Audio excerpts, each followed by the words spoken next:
sampean mboten sensitif, mboten pedhuk Lho, kali kula. kon kira iki metengah sensitif barang. Awakmu lho tok ngono, gak kok.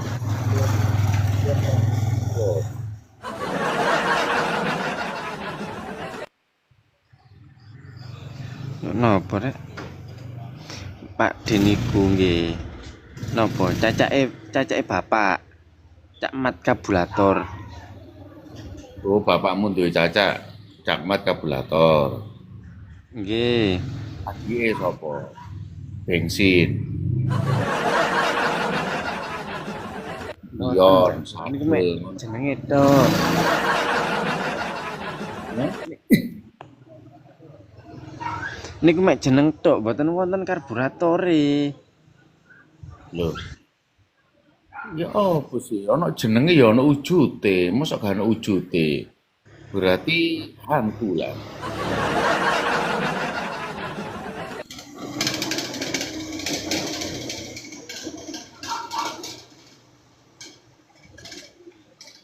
Niku lho kaya rencang kula niku jenenge Agus Peloran nggih wonten. Tapi mboten beto peloran ya tiyange. Mene jan nggonku Agus Peloran tak kaplokane. Wong jenenge Peloran gak nggawa peloran iku Agus Pentil ta.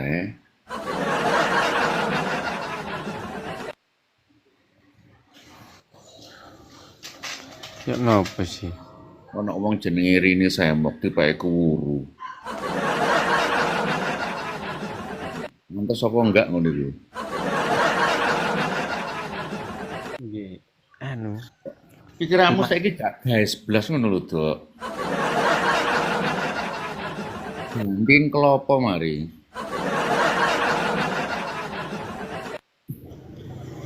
mboten mboten kula, Cak. Nggih. Oh, ono arek jenenge Gemini. Tapi arek ngurak koyo manuk emprit. Ya. Gak Gemini blas. Nggih anu niku sampean kandhani. Oh, wong cerewet e. Ngawur ae lambene ana telu ae kene. Lek ngamuk koyo pepek koyo dares. Kanca-kanca sampean kok medeni ngono Cak Suro? Lha sapa sih kanca kundeng taek kono. Kenal aku.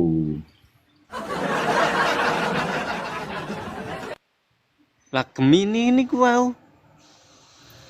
Ana Taurus, April, Gemini, ngerti ya? Itu nama bintang.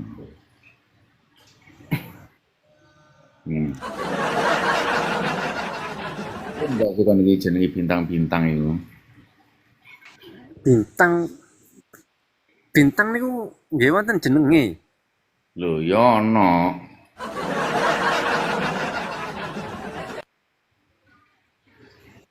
Apa bintang jenenge apa sampeyan iki Cak Suro? Lho, sekolah dhisik gak tau diuruki ya. Ana Taurus, ana Virgo, ana apa ya Gemini, ana Jarwo, ana Jamal. Ana jarwo barang e. Jeneng Yo, gak ono Cak Suro. Jenengku mboten wonten nah sing dikembari ambek bintang. kon niku gletokan.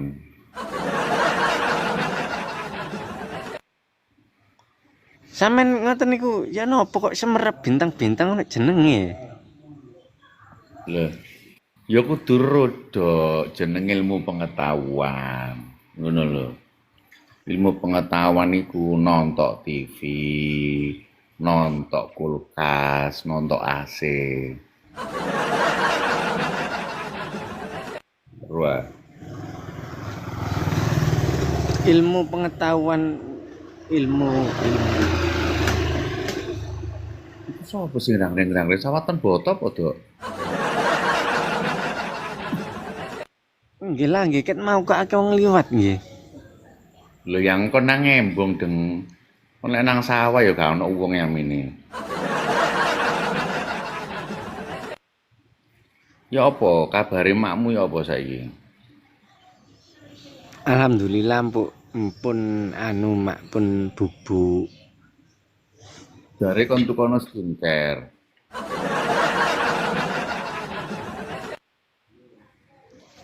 Pirangan niku wau angler dileme.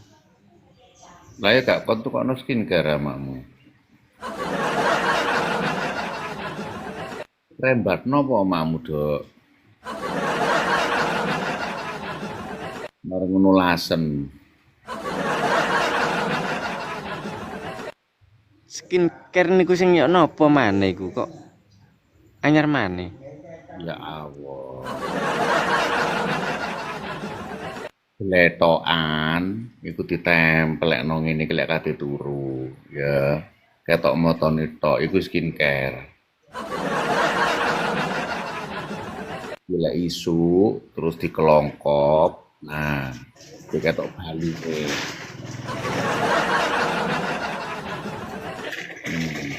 Nggih, Diwayu dadi nomakmu. leren tuku barang iki lapo, Cak? Blethokan nggih bendino mak pun blethokan kok arek tuku barang. Makmu lapo kok bletokan bendino? Loh, dari sampean dulu iki apa mau apa? Di apa? Skincare.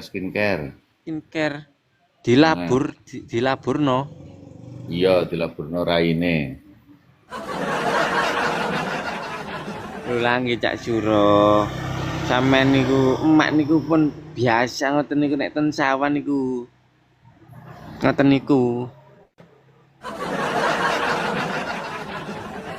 Nang sawah lak sikile to, iki rai. Kon lek sak sikil sak rai sok makmu dadi celengan Semar. Cak sikil sak rai. Hmm. Nggih lak lucu lho nek dadi koyo celengan Semar ngoten niku. Lho. Ini raine tok. Lah lek turu ngene iki jukukno. Jukukno nang sawah, iki ne teblek-bleken. Jare arek-arek masker ngono iku.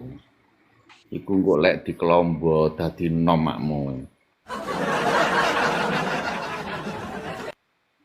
Dadi butuh nggih mboten usah Cak Suro wis. Janom pun ngono ae gak usah skincare-skincarean. Kok mbayani ngono skincare iku. Lho. Iki ki ilmu dok, ilmu teko Amerika iki. Sing saiki kate ngewangi Israel iku.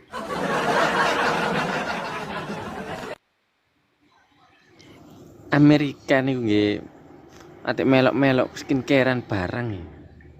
Lho. Sing melok-melok sapa, Cuk? Ngawur aku niku. Iki ilmu teko Amerika. Ngono lah apa Amerika melok-melok raimu.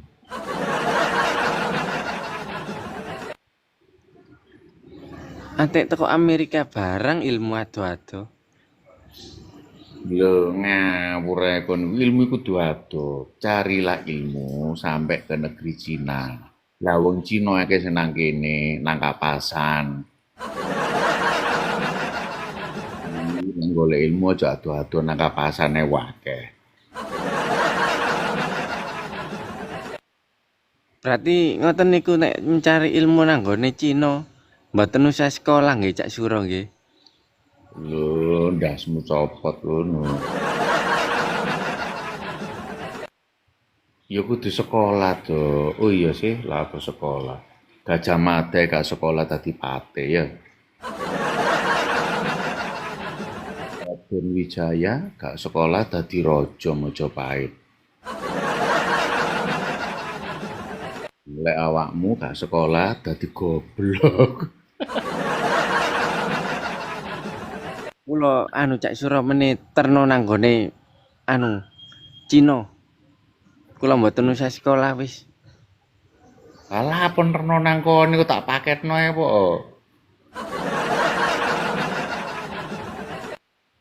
Sampel kon ngon reno rono. Lalar gawe.